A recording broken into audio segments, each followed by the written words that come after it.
Bueno, como les decía, este taller tiene que ver con la medición. Les voy a mostrar primero algunos datos del mes de enero que les van a servir como dato basal. Y después vamos a charlar un poquito temas para mejorar los datos, para poder estandarizar la medición y facilitar el análisis para poder hacerlo más rápido, porque ahora nos llevó más tiempo, porque hubo que cambiar formatos de los datos, hubo que ajustar algunos datos en base a lo que necesitábamos para después hacer el análisis. Bueno, les cuento que en total ustedes lograron ver 1.173 pacientes en un mes, en el mes de enero. Ven como cuando uno se reúne en forma multicéntrica, los datos son mucho más significativos. El total de pacientes mayores de 18 años fue de 863. El total de días pacientes de aquellos internados más de 48 horas fue y hasta 31 días, es decir, en el mes de enero fue de 5.739, y en base a ese dato se hicieron los cálculos. Quedaron fuera del análisis aquellos pacientes que tenían mucho más de 45 días de internación, porque son pocos pacientes y son pacientes que cambian mucho, tienen un riesgo muy distinto a todo el resto. Y con el correr de los meses esos pacientes se iban a ir diluyendo, por lo tanto esos pacientes van a quedar como en un reporte para aquella institución que los comunicó, que los envió, pero no para el grupo en general. El 54% de los pacientes fueron varones, con una media de edad de 67 años, una mediana de 70, y con un rango de 95 años, es decir que hay pacientes desde los 7 años hasta los 102. Los motivos de internación fueron básicamente 4 grandes. Lo que hicimos fue separarlo en 4 grupos, poner unidad de cuidados críticos, clínica, cirugía u otro. Acá necesitamos que manejarnos con estos códigos y que si es otro después nos aclaren, pero que en general si está en unidad de cuidados críticos, cualquiera de ellos quede como unidad UCI, si es un paciente clínico quede como clínica, y si es un paciente quirúrgico quede como cirugía, y nos aclaren solamente en el caso de que sea otro, pero que pongan la palabra otro, para poder separar en 4 grupos. Como pueden ver, la mayor parte de los pacientes eran clínicos, después le seguían los pacientes quirúrgicos, y después los pacientes de unidad de cuidados críticos, y por último el grupo de los pacientes que correspondían a otro tipo de patología. Otro tipo de patología, por ejemplo, politraumatismo, que en realidad tiene un componente clínico y quirúrgico muy variado, por lo tanto, aquellos que no habían codificado ni en clínico ni en quirúrgico, y decía politraumatismo, los clasificamos en otro. La tasa de lesiones por presión al ingreso, es decir, que ya tenían los pacientes antes de entrar, fue del 7%. Entonces, ustedes reciben un 7% de los pacientes que tiene lesiones por presión. Adquirieron lesiones por presión un 6% de los pacientes durante el mes de enero. Y este es el dato con el que uno tiene que trabajar, tratando de llegar a tener por lo menos un 3% de lesiones como objetivo. Nosotros pretendemos bajar un 25%, con lo cual si bajáramos a 4.5 estaríamos bien, pero deberíamos bajar a 3 como para tener un componente estadístico un poquito más fuerte, porque con pocos meses de seguimiento difícilmente podamos ver una diferencia si no tocamos el 2 o el 3%. Si lo medimos por 1.000 días paciente, la cantidad de pacientes que tuvieron úlceras por presión por 1.000 días pacientes fueron 9, es decir que hay 9 por 1.000, 9 lesiones por presión, 9 pacientes que adquieren úlceras por presión cada 1.000 días paciente. Y si lo medimos en lesiones, que son la cantidad de lesiones que tuvieron los pacientes, son 16 lesiones por cada 1000 días de internación.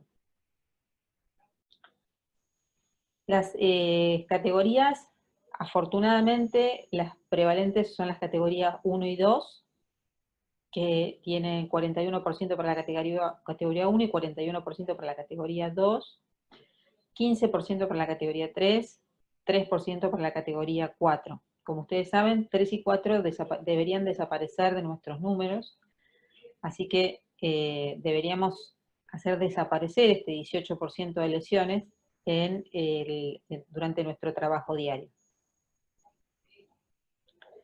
Evolucionaron a la categoría 3 o 4 durante la internación, aquellas que habían ingresado con categorías menores, un 6%. Eso también es un dato que debería ir desapareciendo de nuestros registros y poner todas las medidas de prevención como para que los pacientes no avancen a las categorías 3 o 4.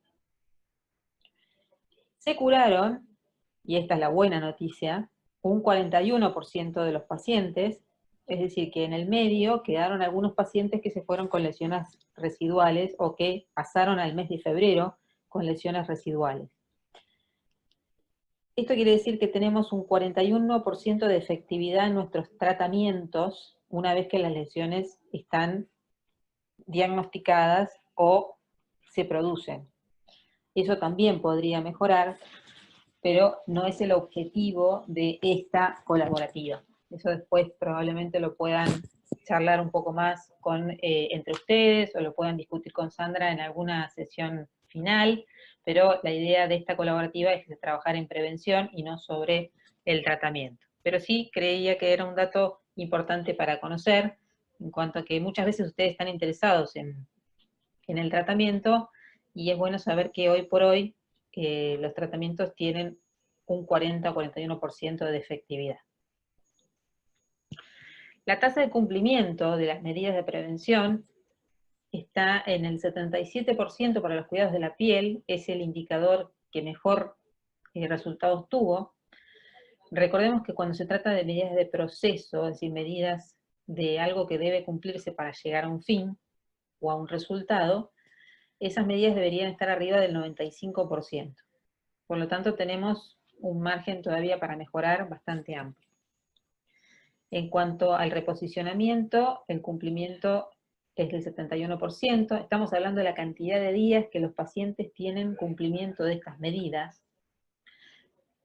Y no todas las instituciones tienen el mismo tipo de reposicionamiento, así que ustedes declararon que se cumplía o no, y de acuerdo a eso se midió este indicador. Así que el reposicionamiento se cumple en el 71% de los casos, y el indicador que más bajo dio es el de las medidas las medidas de nutrición, que está en el 34%. Acá realmente tenemos un gran espacio para mejorar, y se debe básicamente a que la mayoría de los centros todavía no tienen implementado el score nutricional ni la evaluación de riesgo nutricional, y probablemente tampoco tengan el trabajo en equipo con la gente de nutrición muy instalado dentro de cada institución. Entonces, la idea de esto es revisar un poco las planillas nuevamente con ustedes y mostrarles algunas cosas que pueden estar pasando cuando ustedes envían los datos. Les voy a mostrar la planilla. Bueno, cosas que pueden pasar, por ejemplo, en la identificación del paciente. Recuerden que hay una codificación para los datos del paciente, que deberían tenerlas a través de la institución, de los datos de identificación del paciente y del tipo de unidad. Si ustedes nos ponen nombre y apellido del paciente, nosotros deberíamos eliminarlos, porque no podemos conocer datos personales de los pacientes, así que les pedimos por favor que nos envíen este dato, sobre todo codificado, porque es muy importante desde el punto de vista técnico para poder mantener la confidencialidad. Y esto deberíamos tenerlo así codificado, porque además para poder seguir al paciente a lo largo de los meses, también nos sirve ese código que es mucho más fácil de ubicar más tarde entre los datos que el nombre y el apellido. El paciente viene de su casa, de otra unidad, de los distintos lugares.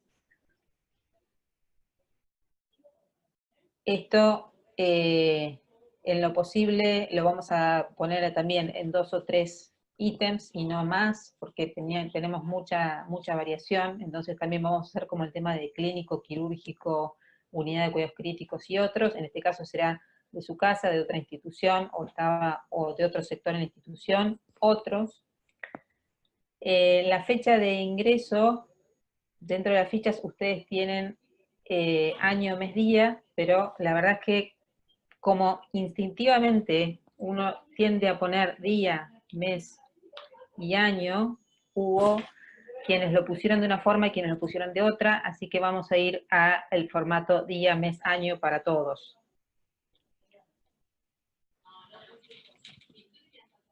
Género masculino, bueno, en esto no hubo ningún problema, la edad en años no hubo ningún problema tampoco.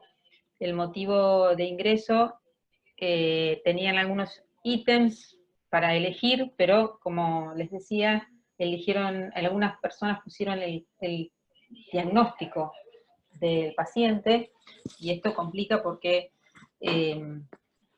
a veces algunos diagnósticos pueden ser clínico-quirúrgicos, entonces ahí necesitamos que ustedes nos digan si es para ustedes cirugía o si es clínica el problema. Bueno, el score de riesgo al ingreso no hubo problema porque a lo sumo fue alguna palabra de diferencia. Les pedimos que por favor traten de usar las palabras que están escritas arriba, que diga bajo riesgo, intermedio o alto riesgo, porque entonces cuando nosotros transformamos las variables para poder hacer el análisis, esto se hace un poquito más simple.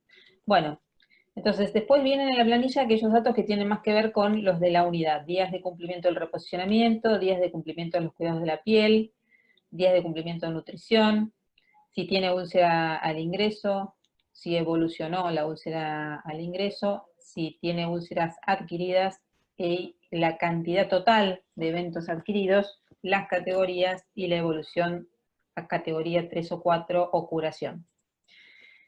Y acá les quiero mostrar un pequeño ejercicio que hice como para que nos pongamos de acuerdo en cómo vamos a hacer el cálculo. ¿Cómo mido la cantidad de días paciente de la unidad? Estos son esquemitas de las camas de terapia intensiva. Cada carita amarilla indica que hay un paciente en esa cama. Entonces, si cada cama que tiene una carita tiene un paciente, y hay 6 camas en la unidad, ¿cuántos días paciente corresponde que yo hoy, día viernes 26, marque en la planilla? ¿Cuántos pacientes hay ese día? ¿Cuántos días pacientes hay? 5, perfecto. Perfecto. Bueno. Esto lo comento porque en algunos centros nos enviaron un número que daba la sensación de que era el número total de camas, es decir, el número total de pacientes sobre el número total de camas, y eso no es lo que nosotros estamos buscando para poner en la planilla y en ese ítem que es el de cantidad de pacientes en la unidad de ese día. Los días pacientes se calculan sumando cada día la cantidad de pacientes que hay día a día. Bueno, ahora fíjense que hay, bueno, lo de la fecha lo charlamos, que es esto que les decía de que ahora vamos a poner la fecha, perdón, la fecha en día, mes, año, para todo el mundo. Después ahí están los ítems de clínico, cirugía, UCI u otro, como para elegir qué tipo de enfermedad trae al paciente. Y después ustedes tendrán que ver a todos los pacientes si se cumple el cuidado de la piel, el reposicionamiento y la nutrición. Entonces, mirando este esquema, ¿están viendo todas las rayas rojas que hay sobre las letras? Sí, se ven, Vivi. Bien, bueno. Vamos a ver, de acuerdo a esto, cuántos pacientes cumplen con el reposicionamiento? Perfecto, 3.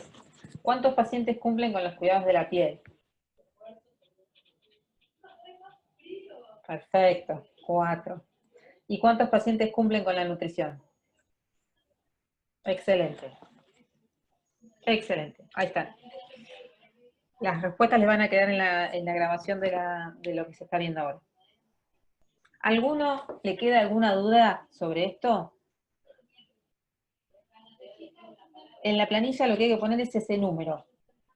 No, ni la palabra algunos, ni la palabra todos, es ese número. Así que, pero quiero que quede claro esto porque es muy importante que al momento de enviar la planilla, estos datos estén en forma numérica. Voy a volver a la planilla. Entonces, en la ficha, fíjense, en la ficha D, que es la de los días, entonces, ¿cuántos pacientes teníamos internados?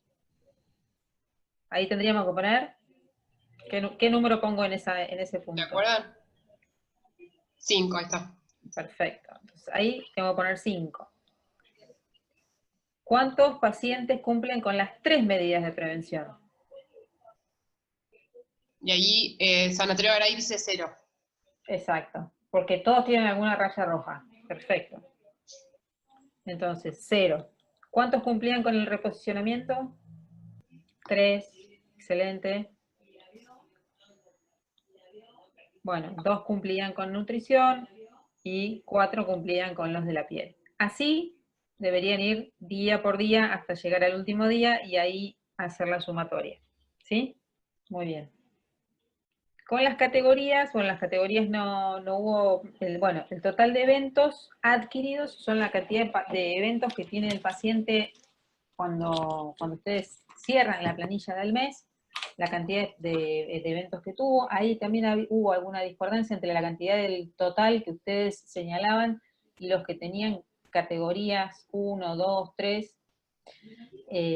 Entonces ahí también necesitamos que el total de eventos adquiridos coincida con aquellos que ustedes señalan que tuvieron determinadas categorías. Y recuerden que los que evolucionan son algunos de los 1 o 2 que evolucionan a 3 o 4. Bueno, esperamos que este taller les haya sido útil, que se hayan despejado sus dudas y si alguno tiene más dudas o comentarios, estamos a disposición. Les pedimos en lo posible que dudas o comentarios las transmitan a través del foro de intercambio del campus, así otros también pueden aprovecharlas. Y bueno, nada, simplemente muchas gracias por participar y hasta la próxima.